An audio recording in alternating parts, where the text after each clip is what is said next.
Alex, AFC West predictions, fascinating division. Let's start with the defending champs looking for the three-peat, the Kansas City Chiefs. Some key additions here on the offensive side. Obviously, they bring over Marquise Brown, the wide receiver room. They draft Xavier Worthy. They've lost some key players, though, defensively, especially the Jarius Sneed, I think, was a big loss for this team. Willie Gay, not as big of a loss, but he's been a key player for them. What do you make of the defending champs this offseason going into this year, what they've done in their chances at not only repeating, but in this division, where do you think they stand? Well, they're going to stand at the top. Now, I think at this point, just looking at the division, which we'll talk about the rest of the teams later, but they're going to win the division. I think we can kind of pin them and not even pencil them in. Let's go with that there. We'll talk about later on what they do in the playoffs on another pod. But as of right now, like you said, you talked about, well, that wide receiver room is a mess. Hollywood Brown is hurt. Xavier Worthy is a one-trick pony to me. Rashee Rice, at some point in time, we're going to have to hear if there's going to be a suspension or not, to the point that they brought back who was just cut by the Patriots, who are star for wide receivers. They just brought back Juju Smith-Schuster, and they held on to McCole Hardman, and Sky Moore has been underwhelming, to say the least. Uh, they replaced Orlando Brown with Kingsley Samaatia, I believe, if I'm saying that correctly. We know the right side of that offensive, actually left guard over is perfect. You know, Tooney, Creed Humphrey, Trey Smith. Well, we can't really, we don't know about Jawan Taylor, but we're just going to have to wait and see how he holds up this season. And then, you know, there's always dependable Travis Kelce, and Mahomes is Mahomes, and Isaiah Pacheco. So the offense, as long as Mahomes is healthy, I think we're solid there. You did talk about some of the things that they lost, specifically at the linebacker position. So Willie Gay, not an all-pro, not a Pro Bowler, but a very solid and efficient player there. Nick Bolton coming back from injury. We'll see how he continues there. And then you get back to the defensive back room, where McDuffie, who I think was the better of the two between him and Snead, so you had to let him go as you weren't going to re-sign him. Brian Cook, a third-year rookie now, looking like he's settled into that free safety position.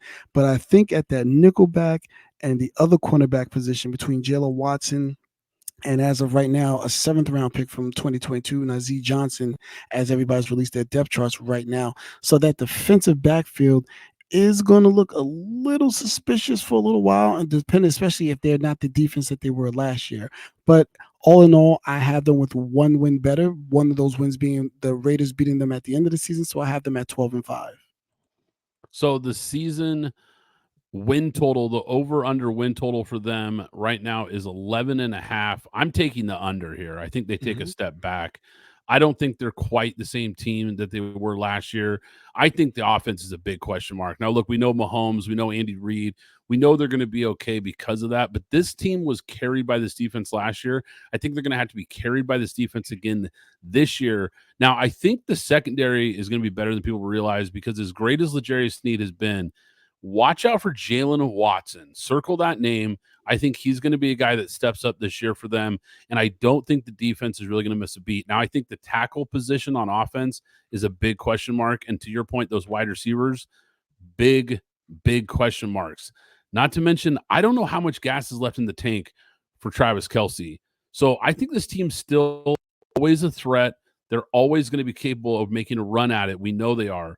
But I think, as far as what they did last year, I think they take a step back. I'm taking the under. I think this is more like a 10-win team that has a Wow. little more trouble than they did last year. Okay. Let's move on here. How about the LA Chargers? Fascinating team. They bring in Jim Harbaugh. I mean, they shook things up, right? Because this is a team that's had Brandon Staley the last few years. Before that, it's been a mess. I mean, let's just leave it there. It's been a mess. The coaching's been a mess for this team.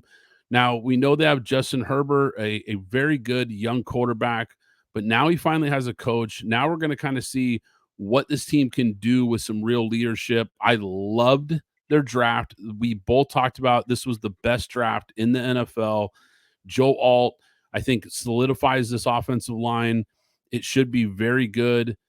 You bring in Gus Edwards to bring some depth. J.K. Dobbins is a guy who's talented but can't stay healthy.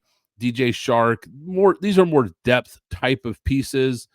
They lose Mike Williams and Keenan Allen. I think those are bigger losses on paper than they are in reality, because neither one of these guys Well, especially Mike Williams, really couldn't stay healthy. I think Keenan Allen's a really good player, but he was having some issues with health, and he's on the back nine of his career as well. I don't know what to make of this team year one with Harbaugh, but I think they're going to be better. Okay, so I'll agree with you at the number one spot in terms of the changing of the guard and finally going and getting a real coach for Justin Herbert. The talent is there. We spoke about it off air. There's a hype train that's been behind Justin Herbert ever since he stepped into the starting role that I simply don't agree with, but he's going to have to, show and prove a few things. Now, we just talked about the Chiefs wide receiver room. This wide receiver room, I don't know what's going on here. Now we can talk about we like Lad McConkey, but he is a rookie, so we'll have to wait and see. But if you're starting DJ Chark, you're in trouble.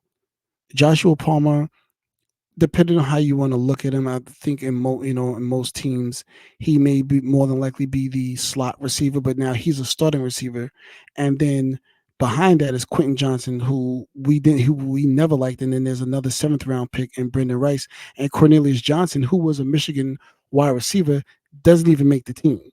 So this wide receiver room does not look good at all. Now the offensive line, despite the fact that they lost their center due to, I believe, had a neck issue and had to retire.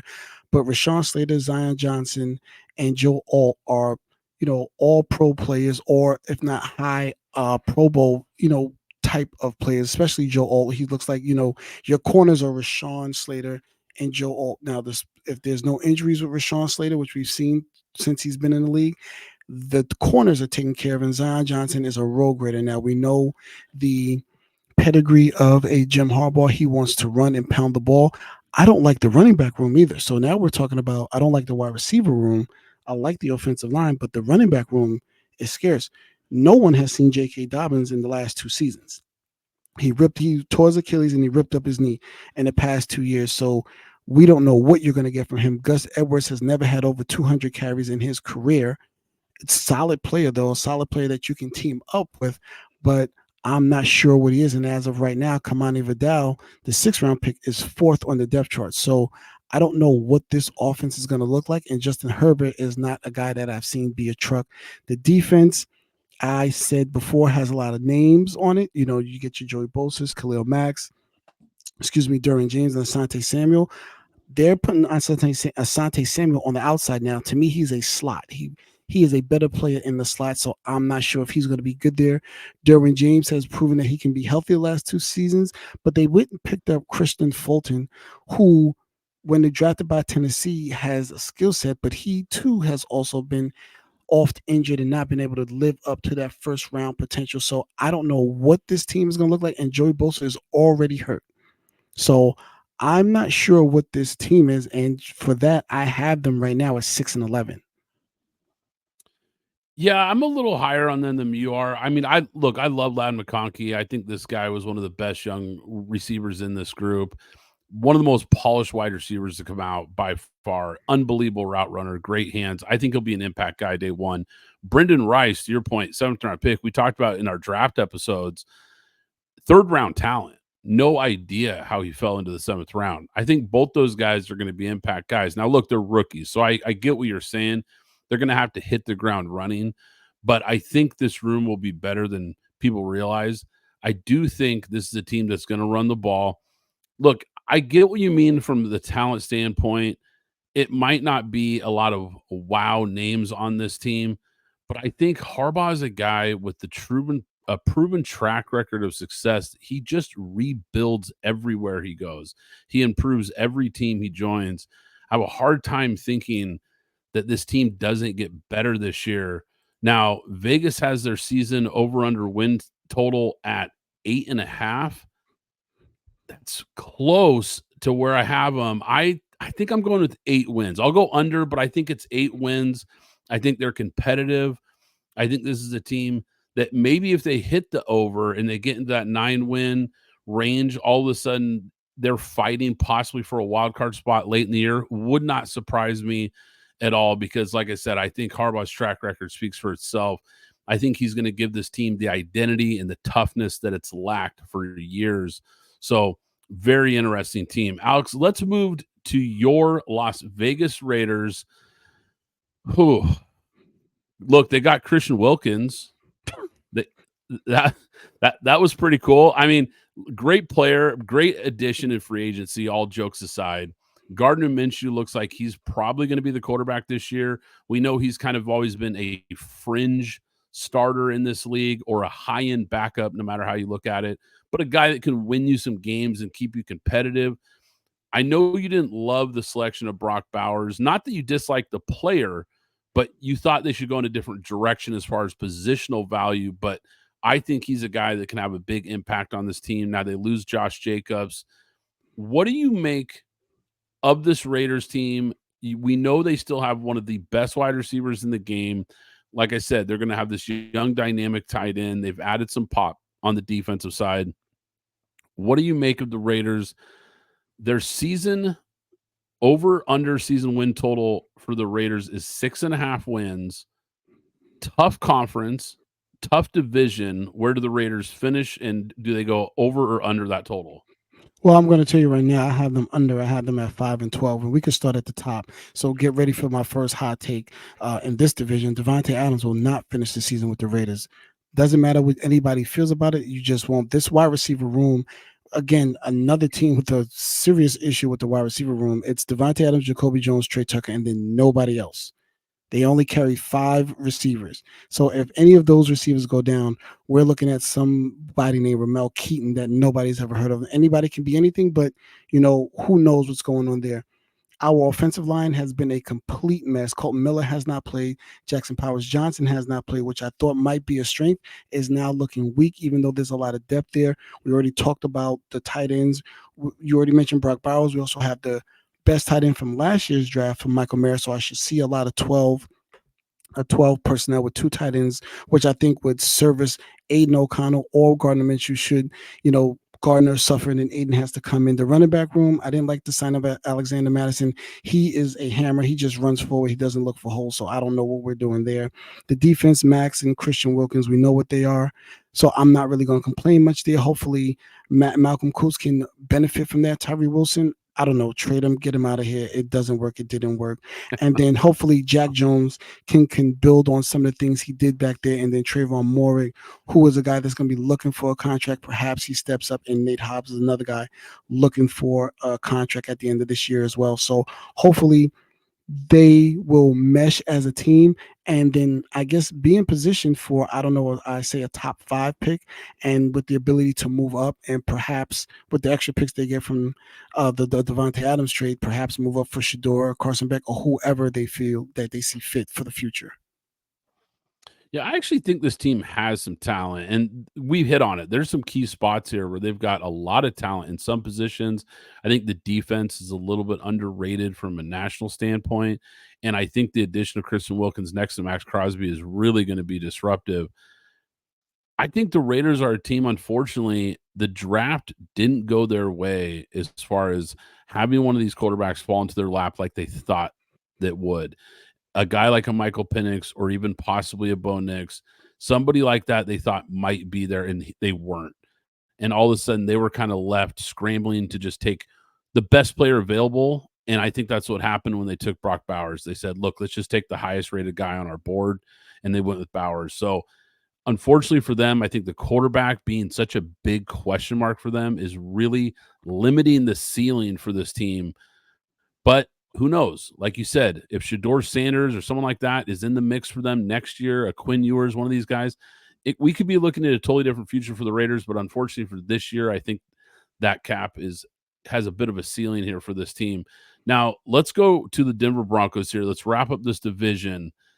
Denver Broncos, speaking of Bo Nix, they end up drafting Bo Nix. He looks like he's going to be the starter. Now, this is a guy that neither one of us were super high on coming out of the draft, but he's got a lot of experience. He's an accurate passer. There's definitely some things to like about Bo Nix.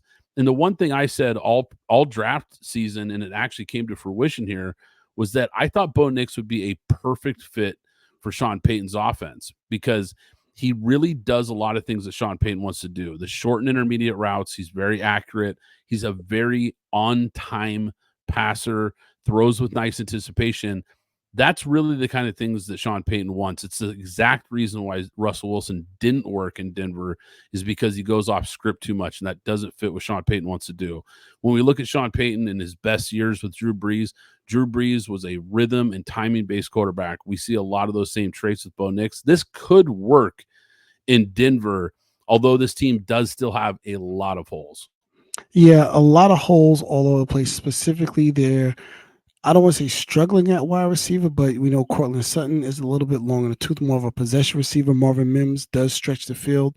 And you brought in Troy Franklin, who has familiarity with Bo Nix, so hopefully they can make connections there. The offensive line, I think, is decent. I wouldn't call them world beaters. They don't have a real tight end. We'll see if Greg DeLuce can overtake Adam Trotman, who's really just an inline blocker for anything. And then my main thing on offense, will Sean Payton commit to running the ball? Javonte Williams, I thought his rookie year looked really good. He got hurt and then came back last year. Hopefully last year was just him getting his win back and getting comfortable after the injury. Maybe he's having a breakout season, and I'll just call that as a little fantasy alert there. The defense, I'm not sure what the defense is. Obviously, they lost a lot. Justin Simmons is gone. And I'm not sure what this defense is going to look like. They do have Vance Johnson. So I think we'll have to wait and see if this will be a bend, don't break defense. Obviously, Surtain is still there, but looming at the end of the season is a contract extension for him. So we'll have to wait and see there. But I have Denver right now actually at 7-10. Yeah, so Vegas has their season over under win total at 6.5. Let me double check. Oh no, excuse me, 5.5. They have them at 5.5. And you said 6-10 was what you were thinking? 7-10. 7-10. Okay. Yes. 7-10. So you've got the over for Denver. You know what? I think I'm with you here. 5.5 wins is kind of low. I think Bo Nix, even with this roster having as many holes as it does, I think they win some games here. They surprise some people and are somewhat competitive. But look, that Russell Wilson trade really set the franchise back. And now they're having to hit the reset button here. And there's a lack of talent on this roster. So it's not going to be easy for the rookie quarterback. But we're really going to find out what Sean Payton can do here with this young quarterback and if he can actually start getting the Broncos moving in the right direction. Yeah, absolutely. And I mean, so right now, what do we have? I have Kansas City 1. I have Denver 2. I have the Chargers third in division. I have Oakland 4th. Is that what you have too, Brad, or you had Denver last? Yeah, I've got Kansas City number 1. I think I had said I've got them at 10 wins. I've got the Chargers at 8 wins. I've got Denver at 6 wins, and I've got the Raiders at 3 wins. Oh, wow. But hey, you know what? I can't be mad. I don't think the next draft is void of a starting a franchise quarterback, so maybe that works in my favor. Shedeur Sanders, come on down.